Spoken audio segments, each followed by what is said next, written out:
هل الاهلي بيفكر؟ بيفكر. هل الاهلي بيفكر في اسامه ادريسي؟ بيفكر في اسامه ادريسي. ادريسي ده بيلعب فين؟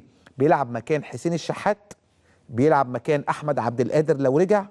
هو لانه احمد عبد القادر عقده بينتهي مع نهايه الموسم مع قطر القطري اللي هو من الفرق المؤخره في الدوري القطري، فكده كده راجع. بيلعب مكان تريزيجيه اللي بيفكر النادي الاهلي انه يجيبه.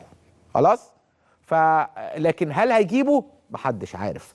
هل ده كلام مجرد كلام؟ لا، الاهلاويه ومجلس اداره الاهلي قدام عيني معجبين باللاعب. لكن هل هيجيبوه؟ هل هيتفاوضوا معاه؟ هل هيجي في يناير؟ هل هيجي في قبل الشهر بتاع كاس العالم؟ محدش عارف حاجه زي ما قلت لكم. لكن لو انا جبت الادريسي يبقى هجيب تريزيجيه ليه؟